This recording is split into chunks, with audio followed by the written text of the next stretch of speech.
السلام علیکم ورحمۃ اللہ وبرکاتہ۔ حجاج بن یوسف ملزم اور وزیر۔ خدا پرستی کی خالص حدود۔ حجاج بن یوسف کے پاس بغاوت کے مرتکب کچھ سپاہی لائے گئے۔ حجاج نے ان کو تہتے کرنا شروع کر دیا۔ آخر میں ایک قیدی باقی تھا۔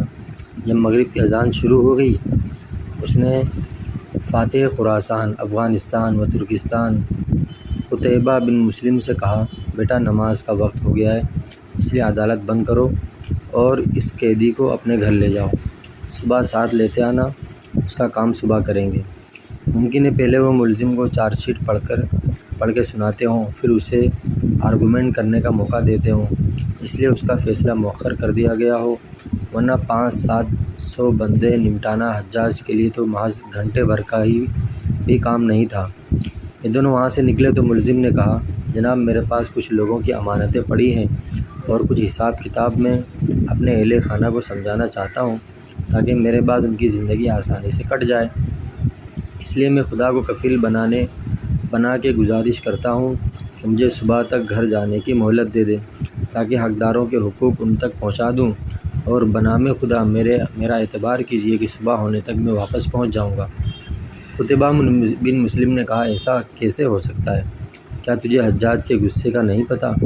اور کیا مجھے نہیں پتہ کہ موت سے بھاگا ہوا قیدی موت کی جانب کیوں کر واپس آئے گا؟ لیکن اس شخص نے منت زاری اتنی کی کہ مرتے وقت میں کسی کا حق اپنے گردن پر لے کے نہیں جانا چاہتا، اور نام خدا کے سوا میرے پاس کوئی ضمانت بھی نہیں ہے۔ قتیبہ بن مسلم نے اس کے جذبات سے متاثر ہو کے اسے چھوڑ تو دیا، لیکن تھوڑی دیر بعد اس پر ڈپریشن طاری ہو گیا کہ صبح یہ نہ آیا تو میں بھی گیا، اور احمق قرار دے کر بے عزتی الگ ہوگی، لہذا یہ بھی مصلی بچھا کے مناجات کرنے بیٹھ گئے کہ اللہ تمہارے نام سے اسے بھیجا ہوں، اب میری گردن بچا لینا۔ صبح ہوئی تو وہ شخص واپس پہنچ گیا۔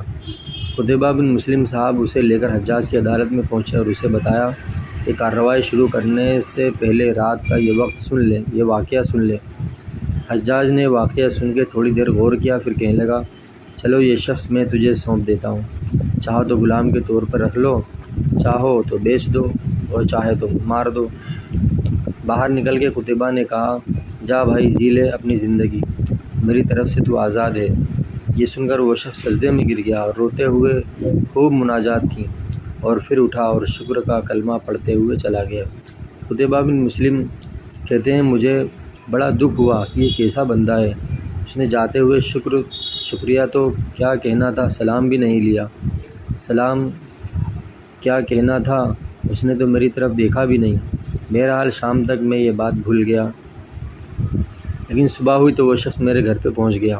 سلام دعا کے بعد اس نے اتنے اچھے طریقے سے میرا شکریہ ادا کیا کہ میرا تقدر رفع ہو گیا۔ میں نے کہا، اتنی سی بات اسی وقت کہہ دیتا تو اتنا سفر کر کے واپس نہ آنا پڑتا۔ اس شخص نے کہا، مجھے معلوم ہے کل میں نے شکریہ ادا نہیں کیا تھا، نہ سلام لیا، نہ تمہاری طرف دیکھا، بے شک تم نے میرے اوپر دربار مہربانی کی، لیکن اس معاملے میں میرا اصل کارساز صرف خدا ہی تھا، جس نے میری کفالت قبول کی، میری گردن چھڑائی اور مجھے آزادی بھی بخش دے دی۔ اس وقت خدا کے لیے میرے جو شکر کے جذبات تھے، میں اس میں کسی دوسرے کو شریک نہیں کرنا چاہتا تھا۔ اگر میں ایسا کرتا تو خدا کے حضور میرا شکر خالص نہ رہتا، اس میں ملاوٹ ہو جاتی جو مجھے گوارا نہیں تھی۔ السلام علیکم۔